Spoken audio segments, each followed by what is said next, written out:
ಮಾತು ಇವತ್ತಿನ ಮಾತುಗಳು ನೋಡಿದ್ರೆ ಸರ್ ಇಲ್ಲ ಸೋಲಿನ ನೋವು ಈ ತರ ಮಾತಾಡಿಸ್ತಾ ಇದೆ ಅನ್ಸುತ್ತೆ ಸರ್. ಸೋತಿರೋಂಥದ್ದು ಭಾರತೀಯ ಜನತಾ ಪಾರ್ಟಿಯ ಅನೇಕ ಅಭ್ಯರ್ಥಿಗಳು ಸೋತಿದ್ದಾರೆ. ನನಗೆ 78,000 ಓಟ್ ಬಂದಿದೆ. ಅದರಲ್ಲಿ ಸೋಲು ಟೆಕ್ನಿಕಾಲಿಟಿ ಅನ್ನೋದು ಇರುತ್ತೆ. ಜನರ ಆಶೀರ್ವಾದವಂತೂ ಪ್ರೀತಮ್ ಗೌಡನ ಮೇಲೆ ಇದೆ, ಅದರಲ್ಲಿ ಯಾವುದೇ ಅನುಮಾನ ಇಲ್ಲ. ನಾನು ಸೋಲಿನಿಂದ ಹೊರಗೆ ಬಂದು ಪಕ್ಷದ ಚಟುವಟಿಕೆಯಲ್ಲಿ ತೊಡಗಿಸ್ಕೊಳ್ತಾ ಇದ್ದೀನಿ. ಸೋಲು ದೇವೇಗೌಡರು ಚುನಾವಣೆಯನ್ನು ಸೋತಿದ್ದಾರೆ, ಕುಮಾರಸ್ವಾಮಿನೂ ಚುನಾವಣೆಯನ್ನು ಸೋತಿದ್ದಾರೆ, ಸನ್ಮಾನ್ಯ ಯಡಿಯೂರಪ್ಪ ಸಾಹೇಬರು ಚುನಾವಣೆಗಳನ್ನು ಸೋತಿದ್ದಾರೆ.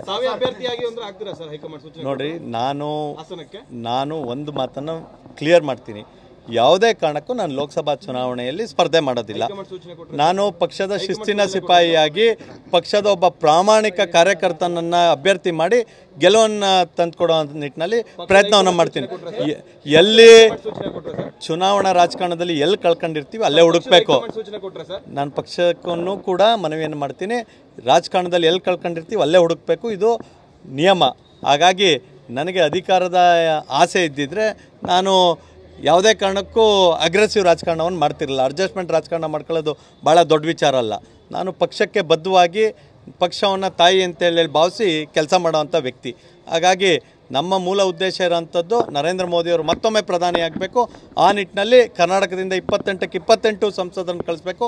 ಆ ನಿಟ್ಟಿನಲ್ಲಿ ಯಾರು ಅಭ್ಯರ್ಥಿ ಆಗಬೇಕು, ಯಾವ ಪಕ್ಷಕ್ಕೆ ಯಾವ ಪಕ್ಷ ಆಗಬೇಕು ಅನ್ನೋದು.